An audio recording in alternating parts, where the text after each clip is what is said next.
good afternoon to everyone who has joined us today for this 2022 financial reporting update. As you may be able to tell, I am not George Darkus, Chair of More Australia Audit and Assurance Committee. My name is Sean Williams, and a late call-in for George, who has unfortunately been struck down with COVID and is unable to host today. I also sit on the More Australia Audit and Assurance Committee as More's West Australian representative. Now, a few thoughts came to my head in my dreams last night after I found out I would be co-hosting today. Firstly, it's been an eventful year. There have been some major events and issues, such as the war in Ukraine, change in government, rising interest rates and inflationary pressures, rising oil and gas prices, staff shortages, and even the increasing costs of our supermarket fruits and vegetables. Despite this, there's also some positive energy coming back into our lives.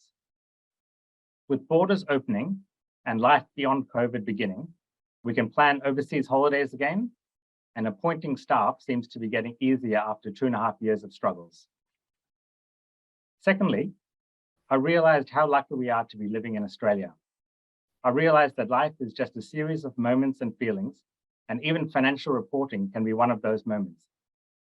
If we here at More Australia can help our clients' businesses through audits, tax, or business advisory, for example, we can make a real change for our clients, our staff, and all our lives. And lastly, I realized that I've been with More now for 23 years, and that's exactly half my life. So just some formalities. Please send through any questions you have during the presentation as you have them on the chat, and we'll try and do our best to get through all of them at the end.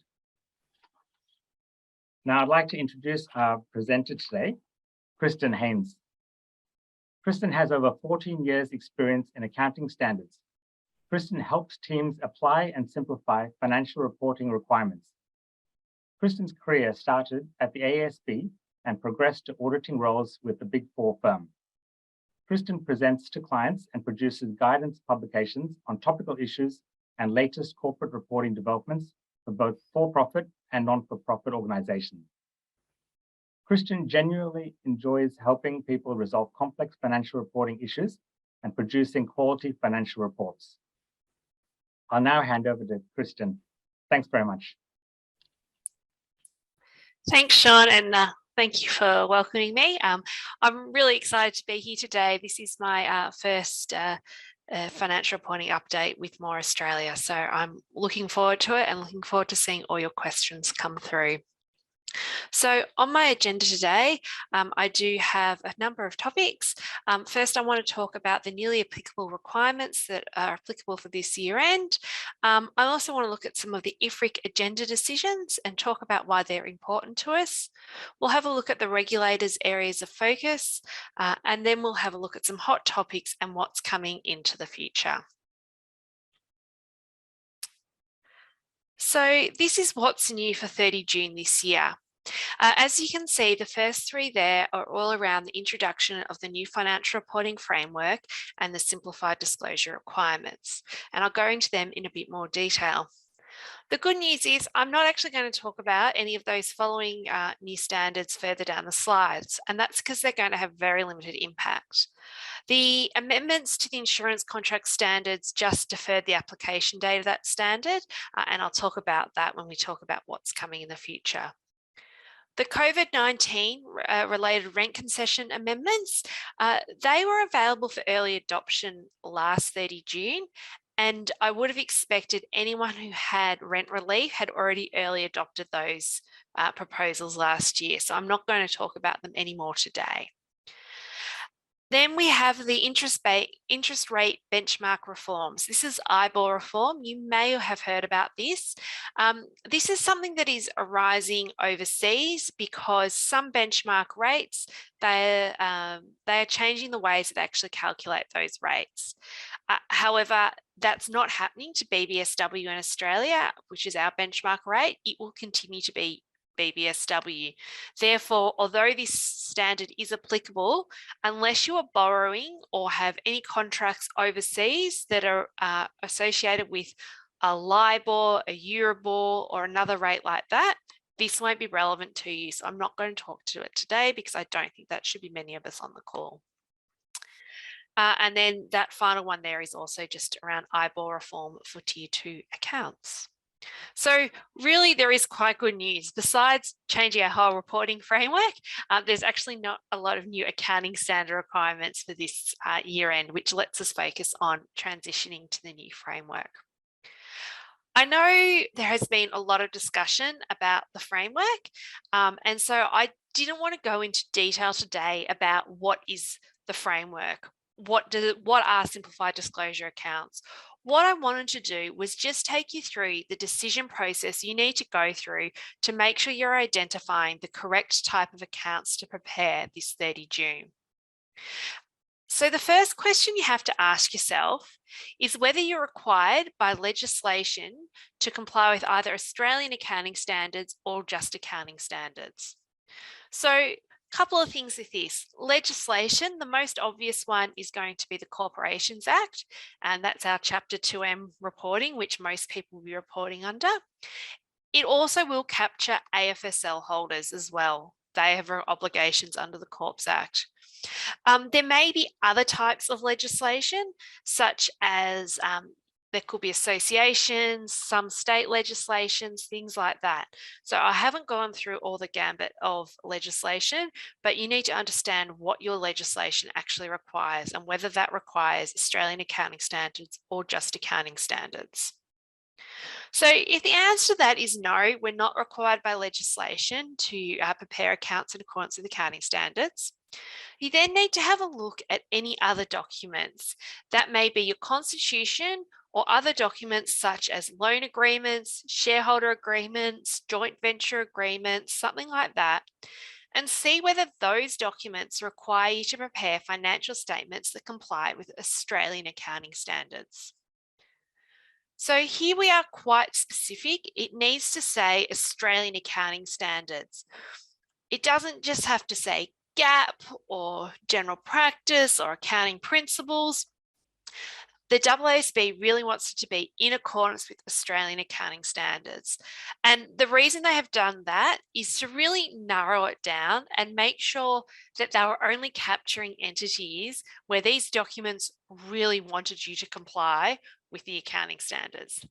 So if your documents, such as your constitution or a loan agreement, doesn't say that you have to comply with Australian accounting standards, great news, you can still prepare special purpose financial statements.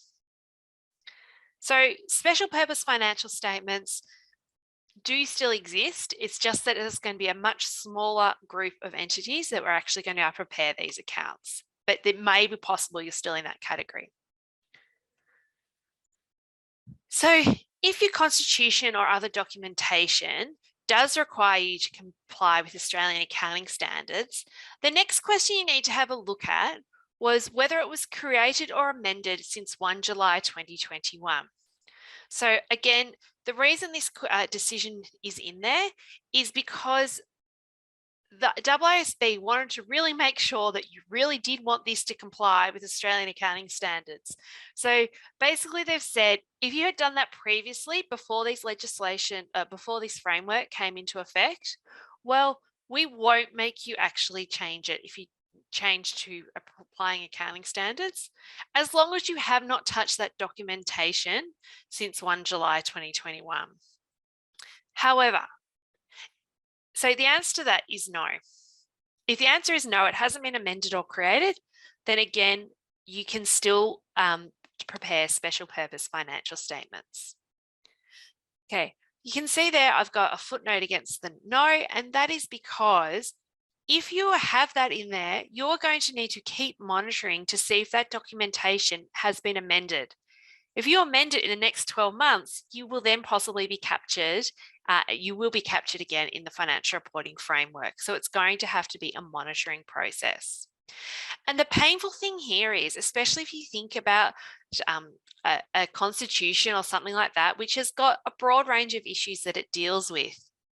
You may make amendments to that constitution that has got something to do with, I don't know, shareholder voting rights or some other element that has nothing to do with financial reporting. However, any amendments to that document, If you don't also tidy up what it says around the financial reporting at the same time, you would then have to answer yes, to that question. So if you are captured by that documentation, there's going to be a lot of monitoring required.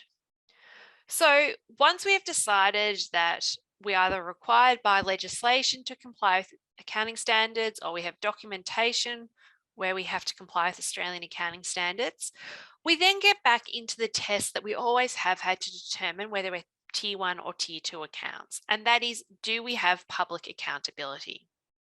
So public accountability is where you've got shares or debt listed in the public money, or you're holding things in a fiduciary capacity.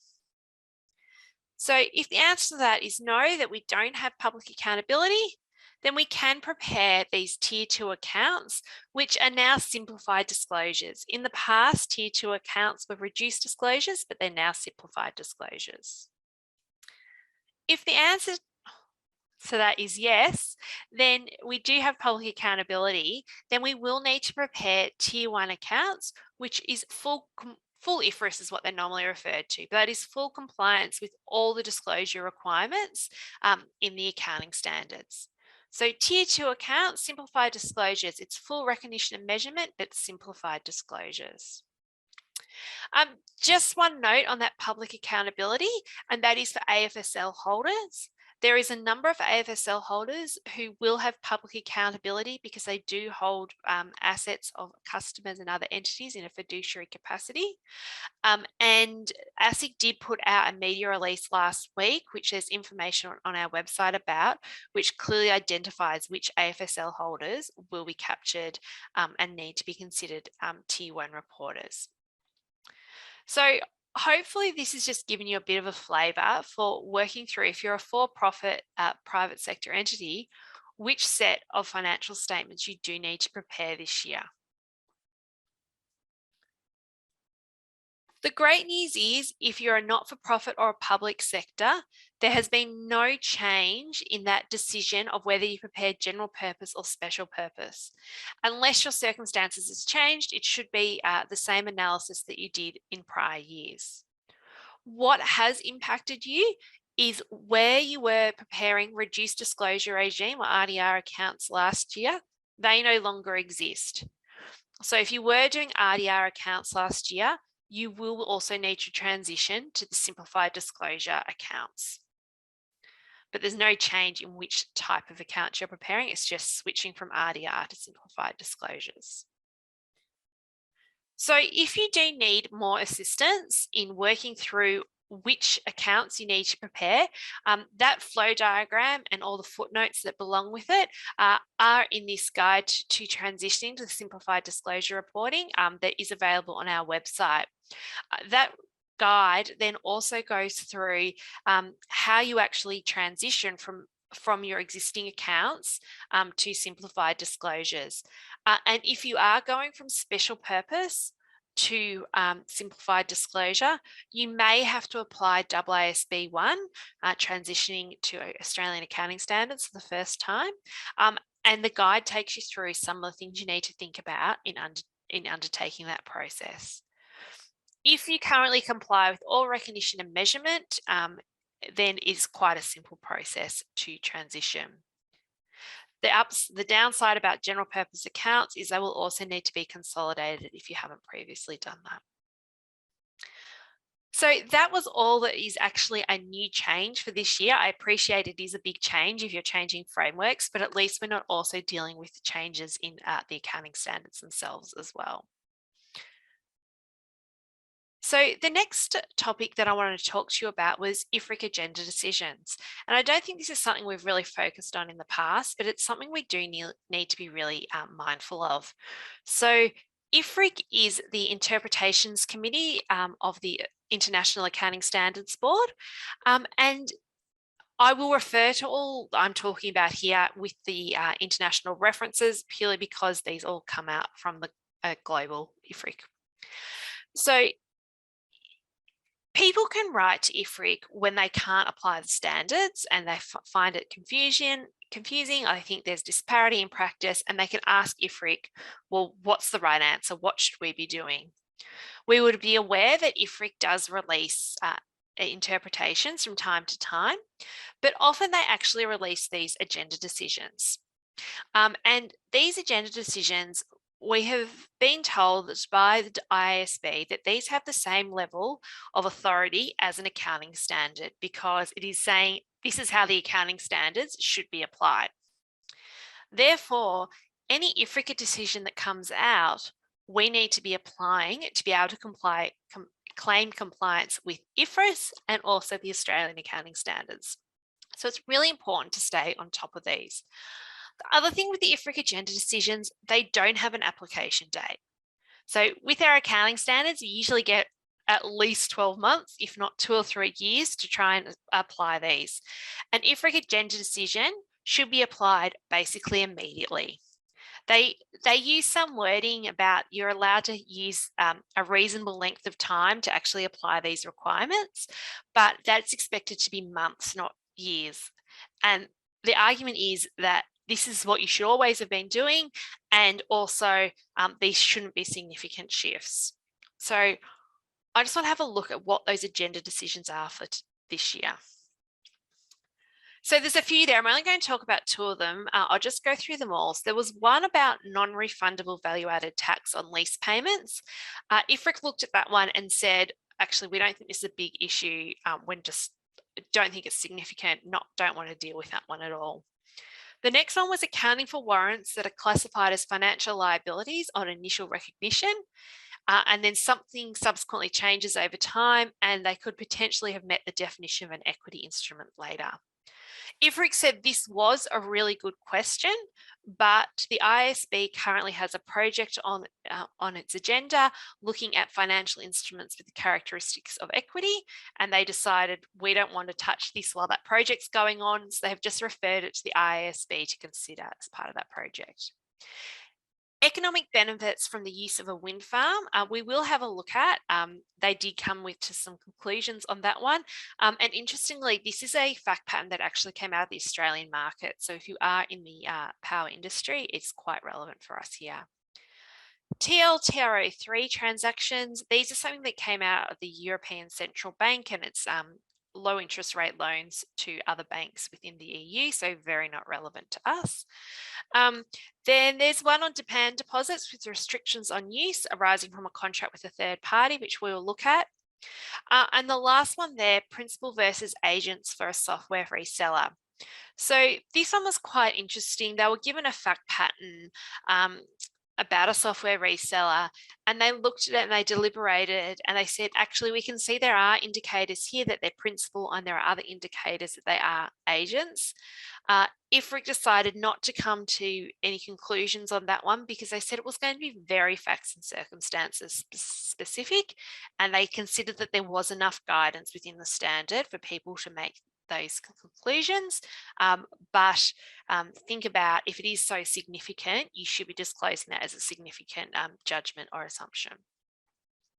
So let's have a look at these 2 IFRIC agenda decisions that are relevant for us.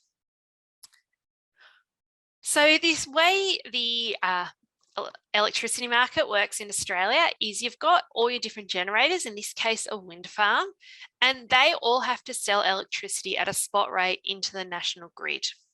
And that's it's been in the paper lately, so that's AEMO, the NEMs, there's a couple of different names people use, but they all have to sell into that market, and AEMO and NEM act as the buyer for all that electricity. Then all the retailers also buy the electricity off the grid at the spot price as well.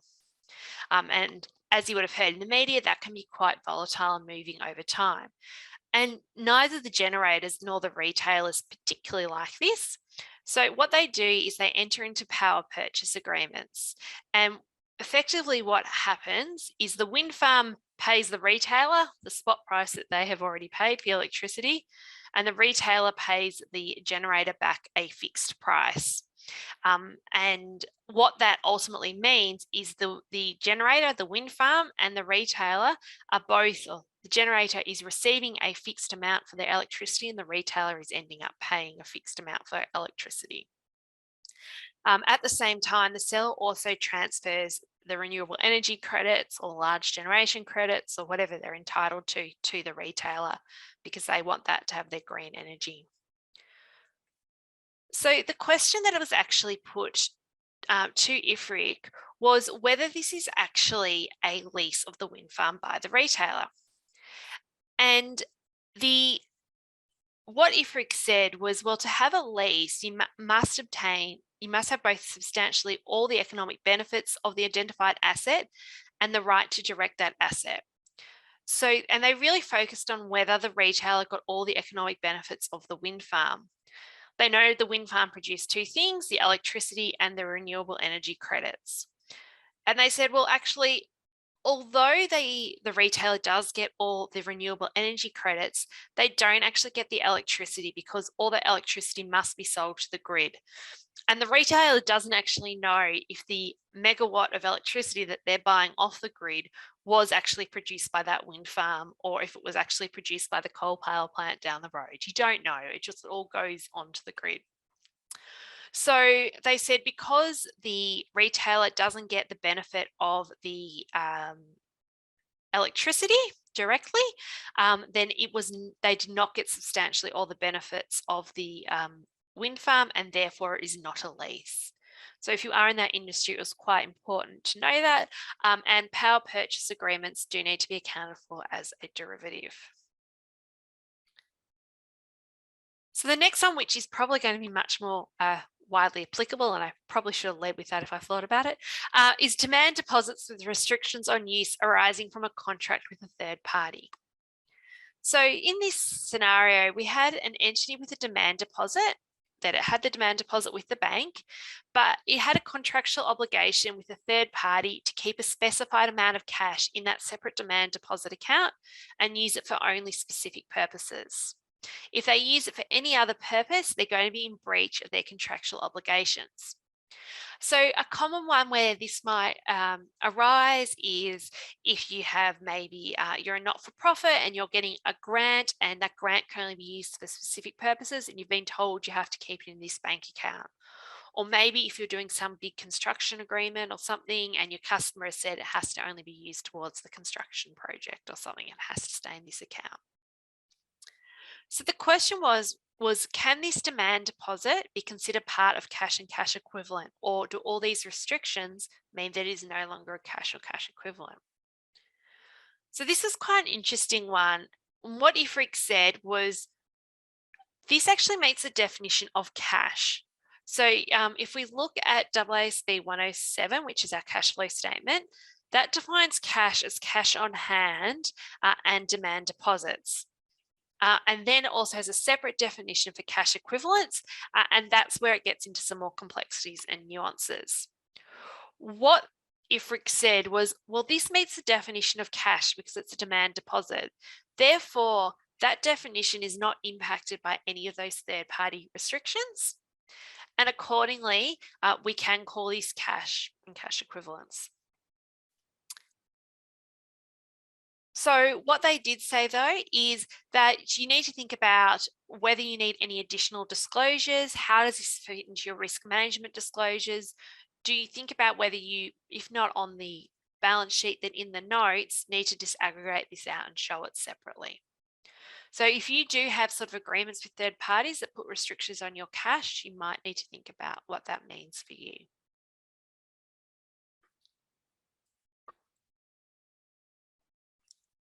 Okay, so now I want to look at what the regulators' focus areas are for this coming reporting season.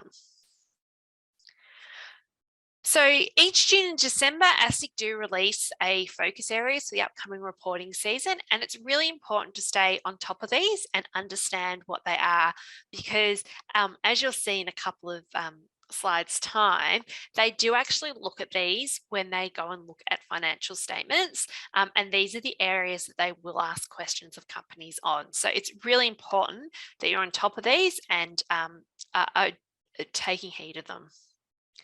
So in their latest release, They had these two overarching considerations as well as their specific considerations. And these overarching considerations were around uncertainties and risk, and also around the financial reporting process. So, and I think Sean touched on this a bit at the start of the session, the amount of uncertainties and risks that are in the market at the moment are quite significant. And I've never seen anything like this before. Like, I think even if we go back to the GFC in 2008, there wasn't such a broad range of uncertainties impacting us. So we'll discuss them more on the next slide, but they are something you really need to consider, and they are really persuasive across your whole financial statements. The next element is that financial reporting process. So ASIC noted that both companies and auditors are going to need to make sure they have sufficient time and skills and expertise to deal with complex areas and areas that require significant judgments. They also must make sure that they are having directors and auditors must make sure they are appropriately questioning management over those judgments and uncertainties and assessments to making sure they are being appropriately dealt with. All right, so now let's have a look at some of their specific focus areas. So the first category is all around asset values and impairment of non-financial assets. So not only do we need to ensure that goodwill and any indefinite life intangibles are tested for impairment, but in the current market, you really need to consider whether you have any other indicators of impairment that will trigger impairment, full impairment assessments. I was on a call earlier today and I was talking about this with a few external parties, and a lot of people are saying they think it's almost a rebuttable presumption that you have an impairment indicator this 30 June. I don't think I'm quite there, because I think it sort of depends on your industries, but I do think you really need to consider everything that's going on in the external environment, and I would expect there to be a lot more indicators of impairment and a lot more companies doing a full impairment test this 30 June than we would have seen previously. You can't just sit there and go, oh, nothing's changed for me since last year. You need to think about it a bit harder. ASIC also talks about the value of property assets, and they talk about this sort of both lessors and lessees in particular. If you are a lessor and you hold commercial properties or retail properties, well, you need to think about the shifts in the marketplace, the increase in work from home, the increase on online shopping. What's it actually done to the value of your asset? And likewise, if you are a lessee, are you still going to use that right of use asset as you had intended? Are there impairment indicators if half your staff have not come back into the office? So ECL on loans and receivables, again, making sure you're really challenging yourselves this year around whether we should be recognising an impairment allowance.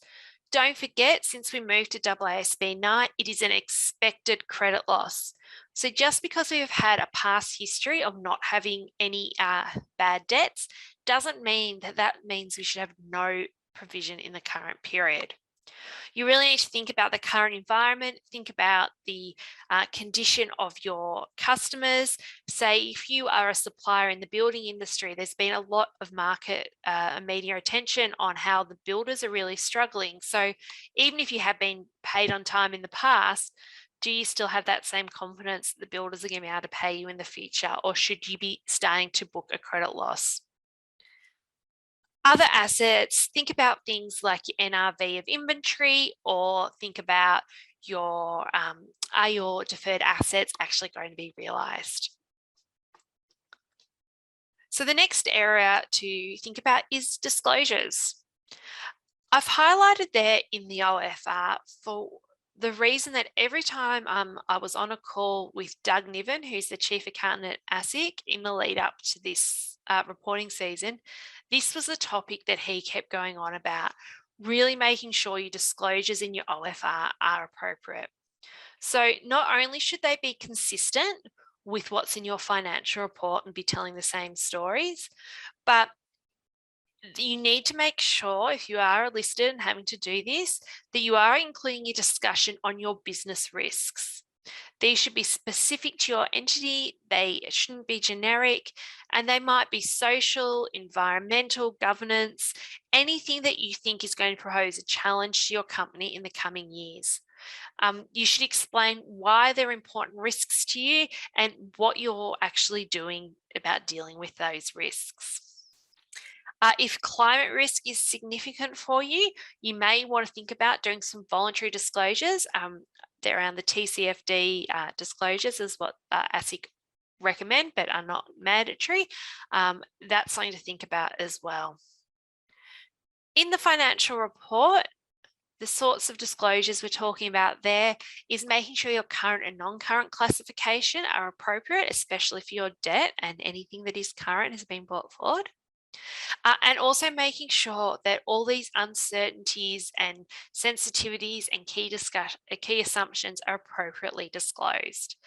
And I do think in the current environment, disclosure around these are your friends, because there is so much uncertainty. Be open about it and go, well, this is the assumption we've made, this is why. And then there's almost less grounds for people to challenge them because you've justified your assumptions. You need to disclose things around your assistance and support from others and what impact that's had on you now that assistance has dried up. So that might be government grants like COVID support, or landlords with rent concessions, etc. So if that ceases this year and it's going to impact you, it might be useful to explain that. Non-IFRS information, that's around we don't give it undue prominence, and that we're reconciling it back to our IFRS figures, and that we're consistent period on period. So if last year you took an impairment out of your non-IFRS underlying profit or something like that, and you're doing the same calculation this year, and this year you have an impairment reversal, well, you need to take that impairment reversal out too. You can't just take out all the unfavorable things and include it when it's favorable. It needs to be consistent. And also, it came up a couple of years ago at the start of COVID. ASIC came down very hard on anyone that was trying to show, here's our results excluding COVID, and that would equally apply to any other the other economic factors that are going on at the moment. Really, I would discourage you from trying to show something excluding the impact of a macroeconomic condition. Your half-year reports, just making sure you're showing anything that has changed from your full year. They had subsequent events as well as one of their focus areas, and this was twofold. One, making sure you're only adjusting for adjusting subsequent events. So that being anything that actually indicates conditions that existed as at balance date. So if the condition did not exist at balance date, you do not adjust from it. And also making sure on the other side that any non-adjusting subsequent events that are material are appropriately disclosed. So consistent with our discussion on impairment indicators, going concern is going to be another issue. And especially if you think about potential issues in your supply chain, are you actually going to be able to get stock, matters like that, you really need to think hard and make sure you're comfortable that you are a going concern, or if there is uncertainty, making sure that's appropriately disclosed. And finally, their last area of focus was around provisions. So the main one here is make good and restoration provisions. That was something that in the last reporting season, they did seem to go after a number of entities, and they did have some success in a number of companies having to either restate or agree to amend going forward their provisions. This included like listers such as Woodside Petroleum, who had to increase their make good provisions in relation to one of their oil and gas projects. So they are focusing on that, and also making sure your employee provisions are appropriate as well. Right. So as I said, in the media release, ASIC did release all these potential risks and uncertainties that an organisation might be facing. And they know that this is not an exhaustive list, but I think it's a really good list to sort of capture and make us thinking about what's going to impact us. So these are going to impact all aspects of your financial statements. You can't just assume things are going to go on as normal. So you really need to be carefully assessing these as far as your going concern and impairment that we've already talked about. But even things like the useful lives of your assets, given everything that's happening, are you still going to be able to use your assets for as long as you thought you are going to be able to? How does this impact the fair value measurement of your assets if you're carrying them at fair value? Are your provisions adequate? In an era of rising costs and inflation, is it going to actually cost you more to make good? Are you reflecting that appropriately? If you have had business combinations during the year, not only would this impact the fair value of what you're acquiring and initially recognizing, but all these factors might have sort of impacts on things like contingent consideration that's occurring afterwards. Because of the changing environment, are you now planning to sell assets? And if you are planning to sell assets, are they non-current asset held for sale, or is it not likely that you'll actually be able to sell them in the next 12 months? Are more contracts onerous? Do our financial instrument risk disclosures, if you present them, do they need to be updated? I think there's a lot of different things there that could be impacting you. So I just really encourage you to stop, think about the current environment, and think about what impact that has on your financial report this year, and not just roll over what you've done previously. All right, so this slide here summarizes the ASIC review of the June 2021 financial statements. On the call I was on earlier, Doug was saying that they are expecting to release their one for December early next week. So keep an eye out for that if you want to see the sort of areas they were focusing on. But you can see that they're very similar to what I was talking about previously. So a lot of it was around impairment, expected credit loss, that asset values, what's in the OFR. They did have revenue recognition on there. I would expect that to come down this year because they were still very much focused on transition to 15. So I think that's why that's quite a large number. But you can see there, they sent letters to 29 entities on 56 matters, and I couldn't actually work out the number, but there was quite a number of subsequent amendments that arose from those inquiries. So that's why it's so important to stay on top of what these are, these ASIC focus areas.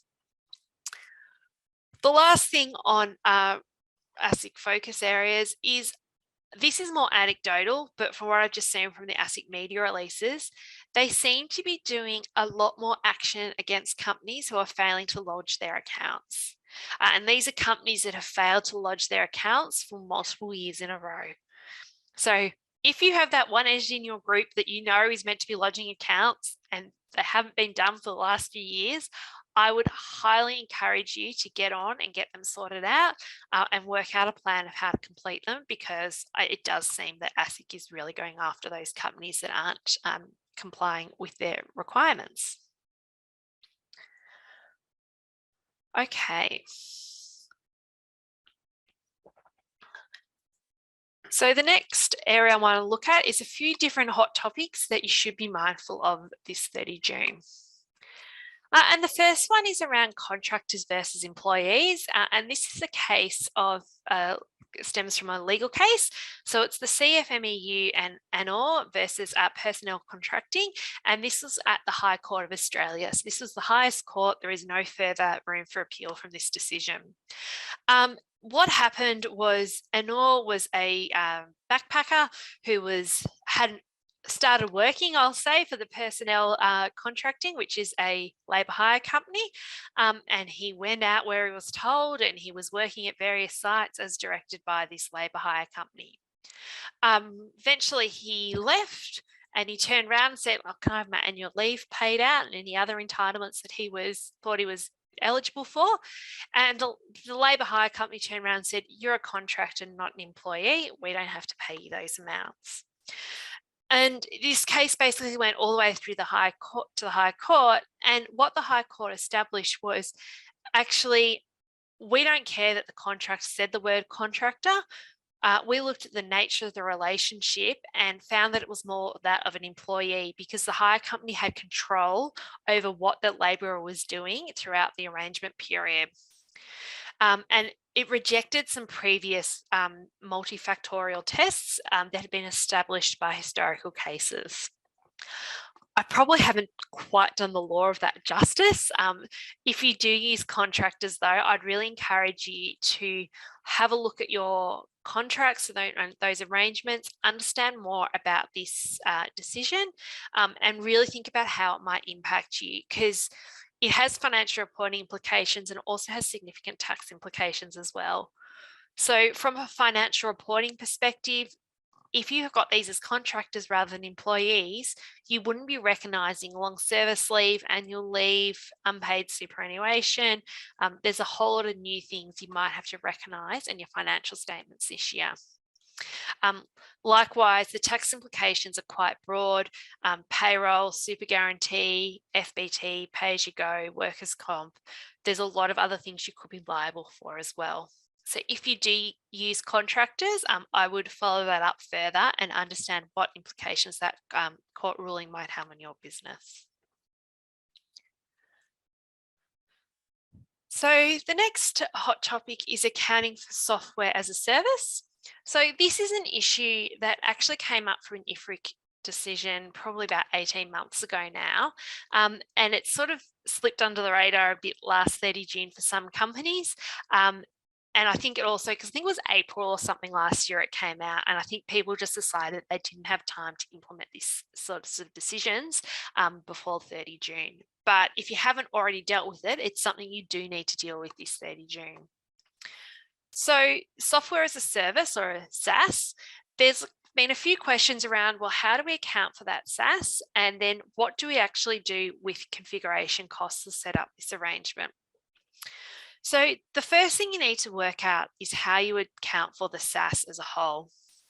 So what you need to first ask yourself is whether this arrangement contains a lease. It is very rare that you are going to have a lease, because even though you have a license to use a software product, anybody else also is using that same software code. Yes, it's processing their data, not yours, but everyone has access to that same software code. So you're not going to be able to control that software code because everyone accesses the same code. So you are very unlikely to have a lease. If you don't have a lease, you have to ask yourself, well, do you control the software? The situations where you can control the software are fairly old school. You know how you used to get your CD-ROM and you'd have to buy the box with the CD in it, and you'd have to install the software, and you could keep that software forever and a day. That is where that software might give you an intangible asset that you can recognize, because you have control of that copy of that software. Most of the times though, you can't answer yes to either of those questions. So you end up as a service contract. So you are just paying for the right to access this software on their cloud server for the period of your service agreement. And that's going to be most of your software packages, accounting software packages. It could be other systems and packages, HR packages and things as well could be in that space. So we have this as a service contract, and we're just going to recognize it month by month as we pay our monthly fee for accessing it. So the question came up and went, okay, if this is a service contract, how do we actually account for the configuration costs? Because for any of you who have moved on to these SaaS services, you'd appreciate there's quite a lot of costs involved in setting yourself up on that system initially. So what this IFRIC agenda decision actually said is, all right, what we think you need to do is apply the principles of IFRS 15 to decide whether these configuration costs are distinct from the software as a service that you are getting. So how do we actually go about doing that? So the first question you have to ask yourself is whether the configuration is provided by the SaaS provider or by their agent. So if it's not provided by the SaaS provider and it's configured by yourself as the customer, then clearly that is distinct from the software that you're accessing, because it's not even being done by the same party.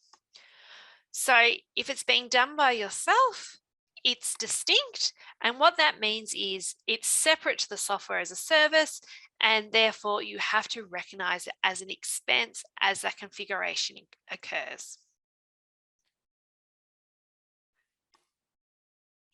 If it was provided by the SaaS provider, then you need to have a look around, can you actually get any benefit from that customization service independently of the SaaS?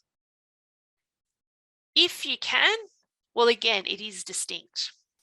I think this is the area where there's probably going to be a lot of discussions between you and the auditors to really come up with that view as to whether there is any separate benefit of it.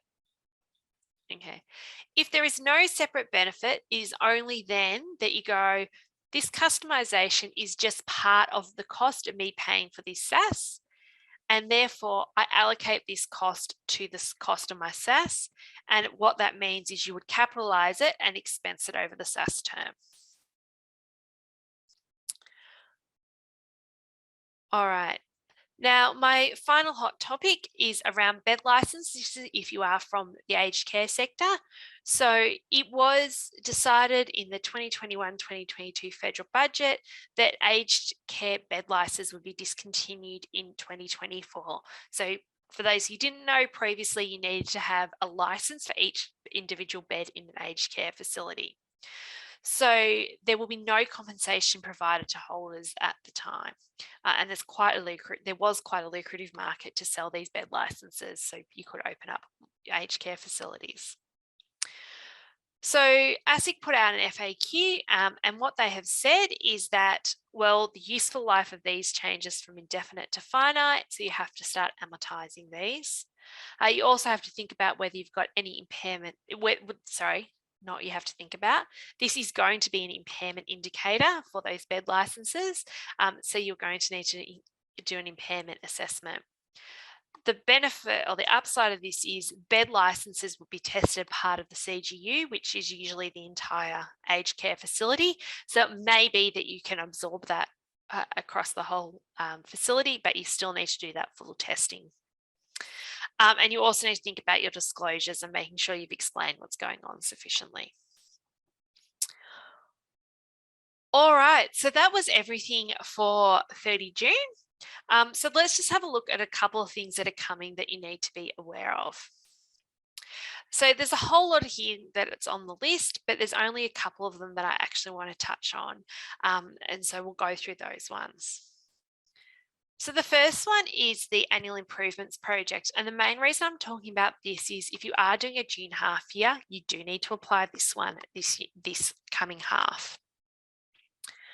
So the annual improvements project is a whole lot of small amendments the ISSB makes to the standards to just tidy up things that weren't quite right. And so I'm actually not going to talk about a lot of them here. The two that I want to talk to you about impacts PP&E and onerous contracts. So proceeds before intended use. So this is in our PP&E standard, AASB 116. And at the moment, if you are producing from a piece of plant and equipment that is not yet ready for use, any of that production needs to be, the revenue from that production needs to be taken off the cost of the asset. And this didn't make a lot of sense to a lot of people. So where this might arise is where you've got, say, a gold refinery, and obviously you set this up and you test it to make sure that it's working efficiently and you're getting as much gold as possible out of the ore that you're putting in. Whilst you're doing that testing phase, any gold that does come out, you're still going to sell it, but it's not yet in a condition necessary for it to be operated in the manner intended by management. So what this change says is rather than reducing it off the cost of that asset, instead what we're going to do now is you do still recognise that proceed as income, which makes more sense. It will be disclosed separately though from other revenues. So it's not part of your normal revenue, but it's this other income line and you don't deduct it off the cost of the asset. The other change to be aware about is around onerous contracts. So when we're testing a contract to determine if it is onerous, we need to compare the unavoidable costs to the economic benefits to be obtained from that contract. There was a lot of confusion out there and different interpretations of what was considered the unavoidable costs of fulfilling the contract. And the question was whether it was just the incremental costs associated with that contract or whether you had to allocate other costs as well to that contract. And so they've actually clarified that, and I'll show you what impact that has. So if you thought that your unavoidable costs were just incremental costs, that would only be things such as contract tools, materials, contractors, etc. And once you compared that to the economic benefits, you might say, great, it's less than the economic benefits from that contract. I don't have an onerous contract. They have now clarified that unavoidable costs include all full direct costs. So that also includes allocated costs such as permanent staff, depreciation, all those overhead allocations. That could be substantially more than those incremental costs. So if you were previously assessing unavoidable costs, just incremental costs, and you now move to full direct costs, you may find that you now have onerous contracts that previously were not. So think about that. Something to think about even this year end, even though it doesn't mandatorily come into play until next year end, you may want to start looking at full direct costs if you hadn't previously anyway. So let's look at one that is applicable from January 2023. And this is an amendment around the classification of liabilities as current or non-current. And I actually just want to go through a bit of a history of what's happened with this project because it's a bit messy, and if you don't understand the history, you won't understand where we're at. So in March 2020, some amendments were issued to AASB 101 around current non-current classification. And if you looked at the amendments to the main paragraph around current non-current classification of debt, I didn't really get very excited about them. But there was a few other additional paragraphs that added as well, and everyone started looking at them and started scratching their heads and went, oh, I'm not actually sure how this works. So in August 2020, they deferred the application of those amendments to 1 January 2023. And then in December 2020, this was taken to IFRIC, and IFRIC had a look at this, and someone asked, how do we apply this paragraph? And they said, this is how we think you apply this paragraph. I'll let away the secret now. A lot more stuff's going to be current. Everyone said, no, I don't like that outcome. And the ISSB said, oh, maybe we made a mistake. So in November, they did actually issue an exposure draft with further amendments and some additional disclosures to try and change what they have done. So there is an amendment that you could early adopt on January 2023, but I would discourage you from adopting it until this has all gone through its process. So now I've given you that overview, let's go and have a look at what the paragraph is that's causing all this issue. So this new paragraph states that if the right to defer settlement is subject to the entity complying with specified conditions, the right exists at the end of the reporting period only if the entity complies with those conditions at the end of the reporting period. And the important bit, the entity must comply with the conditions at the end of the reporting period, even if the lender does not test compliance until a later date. And it was really that last sentence that everyone went, what does that mean? So the question that went to IFRIC was, we have a loan that is repayable in 2026. In that, there is a debt covenant that says your working capital ratio must be above 1.0 at 31 March. So that's the date they test it, once a year at 31st of March. The loan became repayable on demand if the ratio is not met at any of those testing dates. At 30 June 2022, our working capital ratio is 0.9. But we expect that by the time it gets to March next year, it will be above 1 again. So IFRIC looked at this and said, well, no, actually, what that paragraph says is you do not comply with that requirement at reporting date even though the lender doesn't test it until a later date. Therefore, you will not be able to classify this as non-current, and you would have to classify it as current. Now, as I said, no one liked that decision because you don't even have to test it at this stage. So what the ISSB proposal has come out and said, it said two things. Firstly, they've sort of unwound what they've said and said, you do not have to take into account those future covenant testings to do your classification at balance date. The second part of that was, all right, we won't make you say it as current, but our answer to everything, or the ISSB's answer to everything, is we're going to make you provide some more disclosures. So they want them classified separately as debt that is subject to covenant testing in the next 12 months. And you need to explain what those conditions are, what those covenants are. Would you actually comply with them based on what exists at reporting date, and whether you expect to comply with them at the date they're actually tested. So this is still an exposure draft, but that is why I wouldn't encourage you to early adopt any of this. All right, I've just got a couple more things and then we'll hand it over for questions. This one is really just a high-level one on AASB 17 insurance contractors. Contracts. I can almost guarantee that we do not have any insurers on the phone, and that's okay, and that's why I actually wanted to highlight it, because this may impact you even though you are not insurers. So AASB 17 applies to contracts. It's not to insurers. So it may have application scope beyond the insurance industry.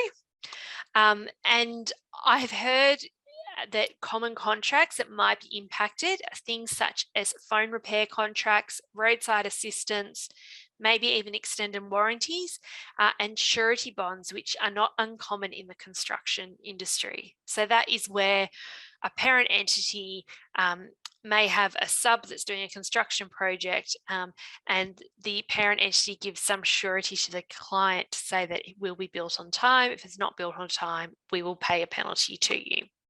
That is potentially captured by this standard.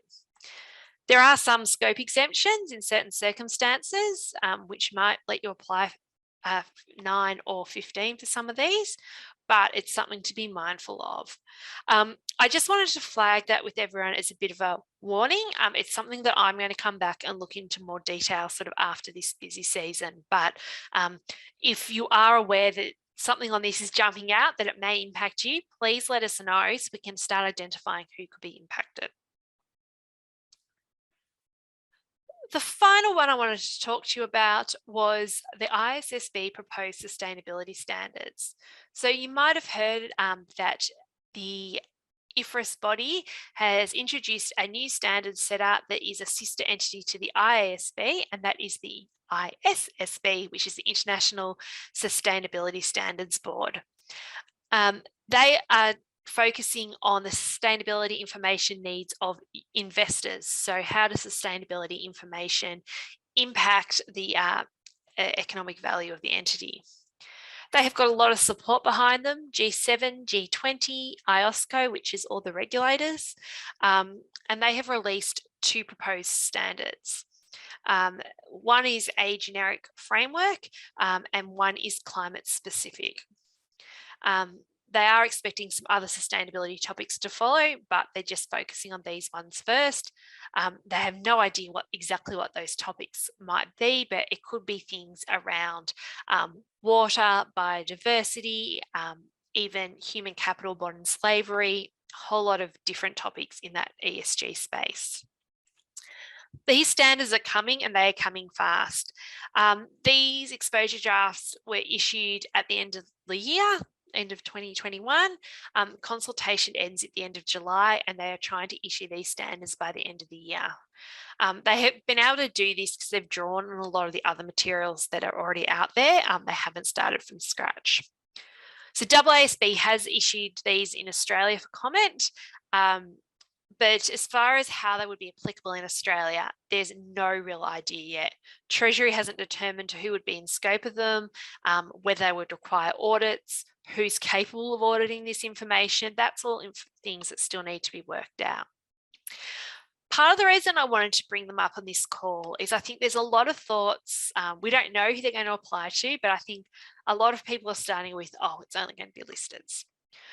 Even if that is the case, don't underestimate the impact it could have on you as an unlisted, because you might still need to provide data to larger organizations, because the climate change standard does require entities to provide Scope 3 emissions reporting.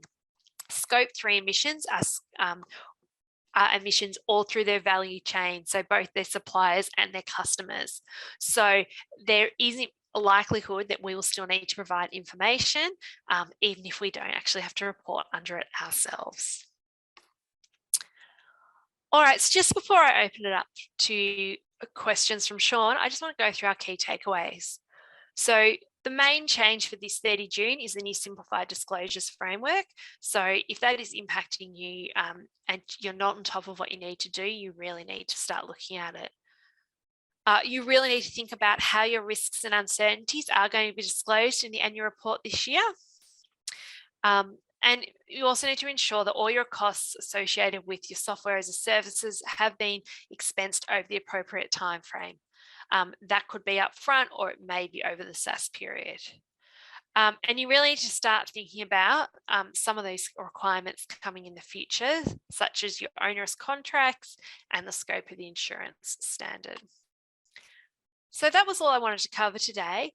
We do have a technical update which we'll make available to you, which summarises all those standards that are applicable this year end and in the coming periods to help you with your accounts this year end. But with that, Sean, I'll hand over to you if we have any questions. Thanks very much, Kristen. That was very informative and interesting. Please answer any questions you have on the chat. At this stage, I've got a couple of direct questions which I'll quickly run through. Yep. So Kristen, how detailed does the disclosure need to be on assistance and support? Do you need to name names and amounts as well as terms, or can it be more generic? I think it can be more generic than that. I think it was really interesting that ASIC put that in there, because I couldn't necessarily pinpoint something specific in the standards that say you must disclose this.